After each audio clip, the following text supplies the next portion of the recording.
Hello दोस्तों, स्वागत है आपका हमारे चैनल पर।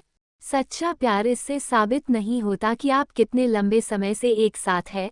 सच्चा प्यार तब पता चलता है जब परिस्थितियां खराब चल रही हो और फिर भी आप एक दूसरे के साथ रहे, एक दूसरे को सपोर्ट करें और जिंदगी में साथ आगे बढ़े। रूबी एक फैशन डिजाइनर थी और नितिन एक कंपनी में सेल्स मैनेजर का काम करता था। रूबी और नितिन एक दूसरे को कॉलेज से जानते थे और एक दूसरे से प्यार करते थे। उनके रिलेशन को लगभग 6 साल हो गए थे और अब रूबी नितिन से शादी करना चाहती थे। पिछले महीने नितिन का प्रमोशन हुआ था, तो इसी कारण उसे दूसरे शहर में शिफ्ट होना पड़ा था। जाने से पहले वो रूबी से मिला था। रूबी बहुत उदास थी कि अब वो दोनों मिल नहीं पाएंगे, लेकिन रूबी ने नितिन को कभी माना नहीं किया। जाने से वो चाहती थी नितिन अपने करियर में आगे बढ़े और यही सोचकर उसने खुशी खुशी नितिन को जाने दिया था। वो दोनों एक दूसरे को रोज फोन करते थे और घंटों बातें करते थे। रूबी उससे उसके नए काम, नई जगह के बारे पूछती रहती कि सब कैसा है उधर, वो समय पर खाना खाता है ना, काम में ध्यान लगता है ना। रूबी उसे उसका सब कुछ पूछती थी। 1 साल अच्छे से बीत गए थे, लेकिन फिर कुछ ऐसा होने लगा कि रूबी बहुत परेशान रहने लगी। नितिन ना तो खुद रूबी को फोन करता था और जब रूबी फोन करती थी तो ये बोलकर फोन रख देता था कि वो काम में व्यस्त है। रूबी को समझ नहीं आ रहा था कि नितिन ऐसा क्यों कर रहा है। भले कितना भी काम हो, 5 मिनट तो मुझसे बात कर ही सकता है। 1 महीना ऐसे ही चला गया। फिर रूबी थककर नितिन को फोन करना छोड़ दी और नितिन तो अब उसे खुद से फोन करता ही नहीं था।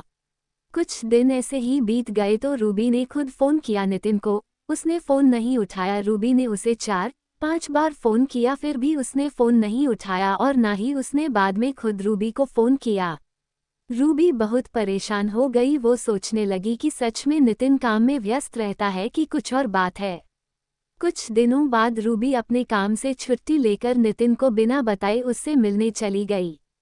रूबी को नितिन का पूरा पता मालूम था कि वो कहाँ रहता है। रूबी रात के समय नितिन के घर पहुंची थी। उसने देखा कि नितिन के घर पर ताला लगा हुआ था। उसने नितिन को फोन किया, लेकिन हमेशा की तरह नितिन ने रूबी का फोन नहीं उठाया। फिर रूबी ने नितिन को मैसेज किया कि मैं तुम्हारे घर के बाहर खड़ी हूँ, तुम कहाँ हो। थोड़ी देर बाद नितिन ने फोन किया और उसे बहुत डांटा कि तुम बिना बताए क्यों आ गई इधर, किसने बोला था तुम्हें इधर आने के लिए, और फोन रख दिया। उसने रूबी की कोई बात नहीं सुनी। रूबी उसके घर के बाहर ही बैठी रह गई कि शायद नितिन को ऑफिस में बहुत काम हो और मैं बिना बताया आ गई, इसलिए वो गुस्सा हो गया और वो उसके घर के बाहर ही बैठ के उसका इंतजार कर रही थी। सफर में रूबी बहुत थक गई थी और उधर बैठे बैठे रूबी की आंख लग गई और वो सो गई। सुबह उसकी आंख खुली तो उसने देखा कि नितिन अभी तक घर नहीं आया। उसने फिर से नितिन को फोन किया। फोन उठाते ही नितिन बोला, क्या है, तुम मुझे बार बार क्यों फोन कर रही हो। रूबी बोली, तुम कहाँ हो, रात भर तुम घर नहीं आए, मैं इधर तुम्हारे घर के बाहर कल रात से तुम्हारा इंतजार कर रही हूँ। नितिन गुस्से में बोला, तुम चली जाओ, मैं नहीं आ सकता। रूबी की आंखों में आंसू आ गए। रूबी बोली, क्यों कर रहे हो ऐसे, मेरी क्या गलती है ये तो बताओ। नितिन बोला, तुम जाओ, मुझे तुमसे कोई बात नहीं करनी, और फिर फोन रख दिया। रूबी बहुत रोने लगी। उसके पास वापस जाने के अलावा कोई रास्ता नहीं था। वो अनजान शहर में नितिन को कैसे और कहाँ ढूंढती। फिर उसने सोचा कि नितिन के पड़ोसियों से एक बार पूछ ले कि नितिन यही रहता है ना कि कहीं और शिफ्ट हो गया है। उसने पूछा तो उसे पता चला कि पिछले 1 महीने से नितिन यहाँ रहता ही नहीं है। ये सुनकर उसे और बुरा लगा कि नितिन ने उसे कुछ नहीं बताया था कि वो कहीं और शिफ्ट हो गया है। पहले नहीं बताया था ठीक है, लेकिन अब जब मैं यहाँ आ गई हूँ फिर भी उसने कुछ नहीं बताया और ना ही मिलने आया। वो वहाँ से अपने घर लौट गई। वो बहुत बेचैन हो रही थी, नितिन ऐसा क्यों कर रहा है। वो नितिन को फ़ोन और मैसेज करती थी, लेकिन वो ना तो फ़ोन उठता और ना ही मैसेजेस का रिप्लाई करता था। कुछ 15 दिनों बाद नितिन का फ़ोन आया। रूबी अपने ऑफिस में थी। उसने तुरंत फ़ोन उठाया और ऑफिस से बाहर निकली बात करने के लिए। वो पूछने लगी कि नितिन, तुम्हें क्या हो गया है, तुम मेरे साथ ऐसा क्यों कर रहे हो। मुझसे कोई गलती हुई है तो मुझे बताओ, लेकिन मुझे ऐसे इग्नोर नहीं करो, मुझसे बात करो।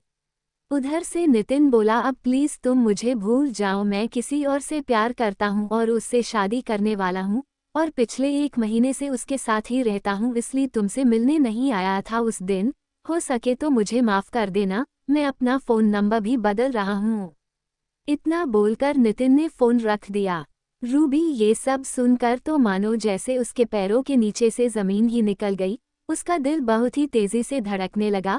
वो रोने लगी और सोचने लगी कैसे 6 साल का रिलेशन ऐसे कोई एक झटके में तोड़ सकता है। वो उसी वक्त ऑफिस से घर चली गई। वो बहुत रोई और फिर नितिन को फ़ोन करने लगी कि नितिन ऐसे नहीं कर सकता, वो मुझे छोड़कर नहीं जा सकता। लेकिन जैसे नितिन ने कहा था कि वो अपना नंबर बदल रहा है, तो उसका फ़ोन भी नहीं लगा। रूबी डिप्रेशन में चली गई थी। वो 15 दिनों तक ऑफिस नहीं गई। उस रोज़ ऑफिस से फ़ोन आते थे।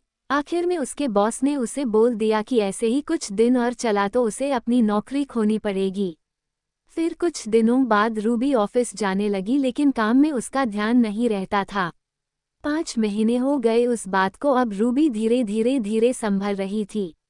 नितिन ने फिर कभी रूबी को फ़ोन नहीं किया, ना रूबी ने फिर कभी उसे फ़ोन किया। तो दोस्तों, ये कहानी आपको कैसी लगी हमें कमेंट करके ज़रूर बताएं और इस कहानी को अपने दोस्तों के साथ शेयर ज़रूर करें।